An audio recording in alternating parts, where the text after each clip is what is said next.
Broadcasting live from the Veritex Community Bank Studios, here's Paul Gallant and Joe George. The Texans did not make any changes on the offensive line, at least based off of what the media was able to see at practice. You got the same starters who will likely be on the field Sunday against the Indianapolis Colts. Left to right, Laramie Tunsil. Left guard, Kenyon Green. Center, Juice Scruggs. Right guard, you've got Shaq Mason. Right tackle, Titus Howard. Joe, do they get the benefit of the doubt here? Only because maybe they know their other players are terrible. Like maybe they just know. They know that Kenyon Green is not good, but they know that Kendrick Green is way worse. So that's the only benefit of the doubt I can give them. How much worse can he be? That's a great question. I don't know, because it's pretty terrible for Kenyon Green this year. So I guess I give them the benefit of the doubt a little bit, because so far, like we saw last year when they left Titus Howard at left guard and kept George Fant at right tackle when Titus had returned from his injury, that they knew that, the Kendrick Green at the time, or whoever was even there, actually, it wasn't even Kendrick Green because he was hurt too. But keeping Titus at left guard was the best thing for the offensive line. So because they've already made that decision once, I give them a slight benefit of the doubt. But also when a coach says anything is all changes are on the table, I think we all kind of expected changes. We did, yes. Like we yes. all expected them to change something. Here's what's worse. So I can give someone the benefit of the doubt unless you tell me to give you the benefit of the doubt. Here's DeMeco Ryans at yesterday's press conference insisting the communication issues for this offensive line are fixable. The communication can definitely pick up, and I think our issues have really shown up on the road when it's loud and, it's tough to communicate. That's where some of the issues come out, but I think all of it is fixable, and that's the encouraging part about it. All of it is fixable. Our guys have picked up these stunts and different things that we've seen. Our guys have picked it up before, so I'm encouraged, right, to see how our guys respond this week. We'll see similar things, right? Whenever one team does something on tape, you have to get ready and prepare for the next week, because teams will see, like, have you put the fire out? So it's a great opportunity to see us go put the fire out this week. It's a tough challenge versus this defensive line. They do a great job of executing their stunts really well. So we know, we'll have our hands full again this week. Oh, they do a great job with the stunts, and you're telling me you're going to put the fire out? Here I am viewing Eric from Billy Madison trying to cook things in the kitchen, setting himself on fire. Don't tell me about putting out fires. I get he's going to be optimistic and support his guy. I'm not telling him to not do that. All I'm saying is the positivity coming from DeMeco is making me mad. Yeah, because it's just it's too fake. I don't know if it's fake. Yeah, that's who he is. Yeah, fake's not the right word. It's just it's not really telling the whole picture of when you say it changes anything on the table, and then it's just like, oh, well, we're just gonna put fires out. Well, how?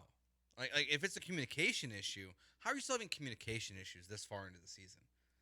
That's something that kind of blows my mind. Like we're 7 games into almost halfway through. Like you're still having communication issues. We'll be halfway through on Thursday next week. That makes me sad. First of all, football season's going way too fast. Well, no bye week, so it's not quite the halfway point, but yeah. Because they don't. And it's a Thursday game. What is week 14's the bye or whatever it is? Yes, it's so far it's down late. the road. It's late. But yeah, okay, DeMeco. Like they're exactly. great. They're great at it. So prove it to me this weekend. Because what's unfortunate for the Texans and for a lot of NFL teams these days is that because the way the players and the league have changed practices, these guys aren't practicing during the week in a way that you can really make substantial change. Like they're not hitting each other, full on pads. That stuff's gone. That's not part of football anymore. They don't practice in training camp. They don't practice hard in the preseason. They don't practice during the year. So when you have a fundamental flaw on your team like they do right now, it's really challenging to fix it. So we'll see what happens. But if they're really good at stunts, like they were probably in week 1 when they got to CJ Stroud quite a bit, the Colts did, I'm not going to be banking on much improvement this week. Okay, DeMeco Ryans isn't changing your mind. Well, here is CJ Stroud eventually talking about the offensive line after being asked what he can learn from the pressure that he has faced thus far this year. Honestly, I mean, I would say, just for me, just getting the ball out on time, being able, to try to stay comfortable after getting hit, and, really just, trying to make everybody around me better. I got the utmost respect and, a trust in my line. One outing doesn't make you a definition. You know what I mean? There's plenty of games that you can go look at the film and they did an amazing job. So I don't believe in the banter and all this. I don't even see it. I'm not really on social media, but I hear about it, and I just just like you guys beat them down, I want y'all to praise them as well. So this next week, I know that the protection is gonna be great, and I can't wait for it. And I want y'all to do the same thing y'all doing now, and just be more positive. But same time, it's the league we in.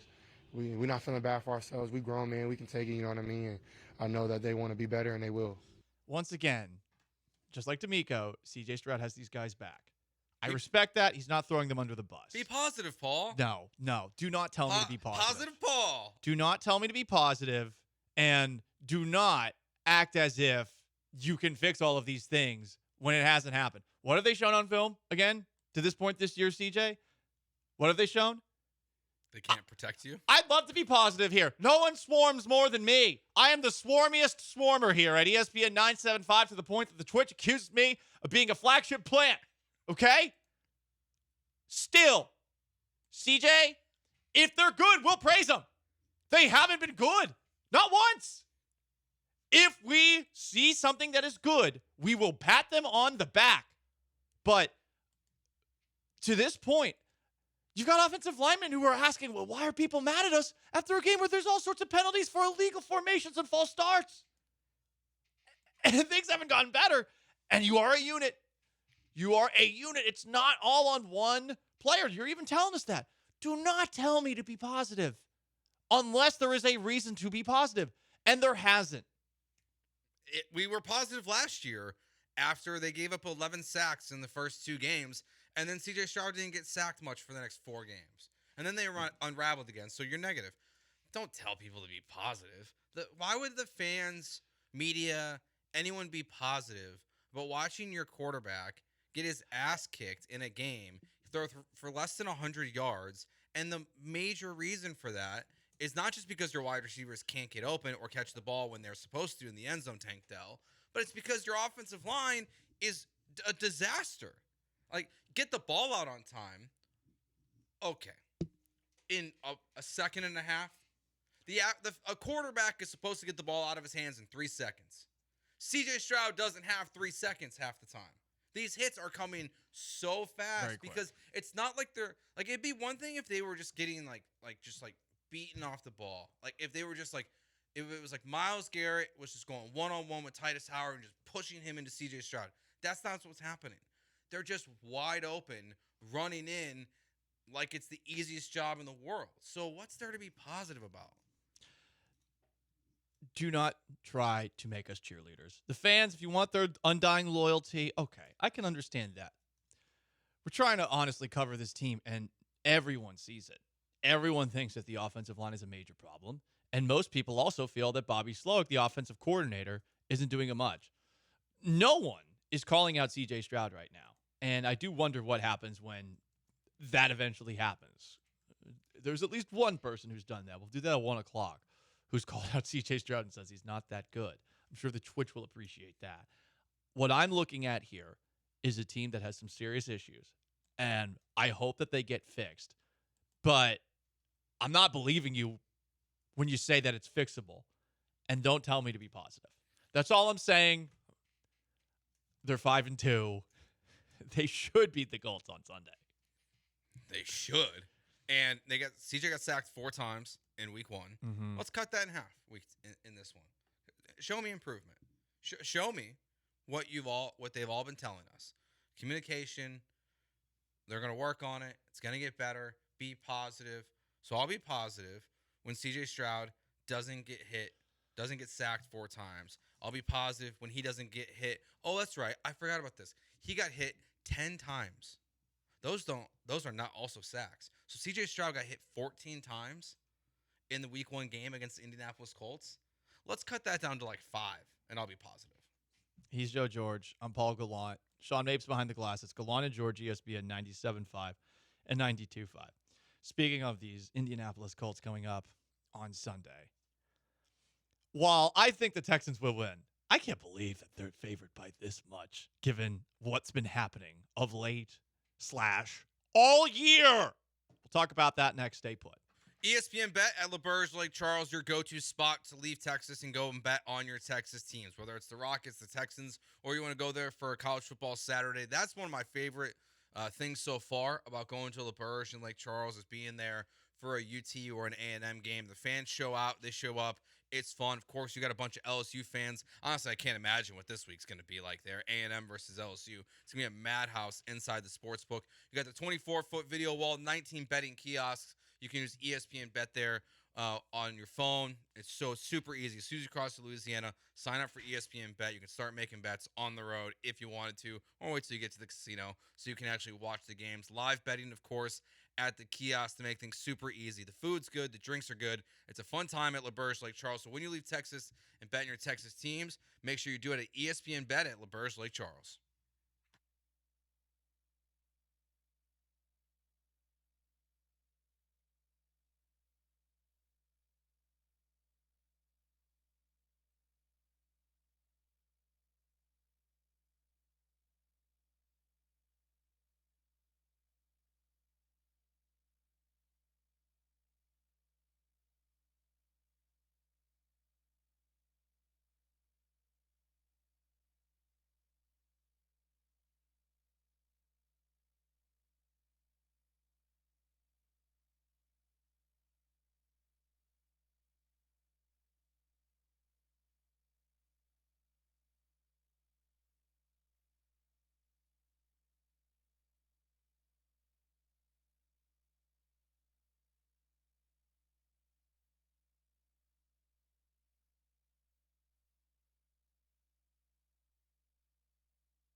You are back with Gallant and George on ESPN 97.5 and 92.5. from the Veritex Community Bank Studios. Here's Paul and Joe.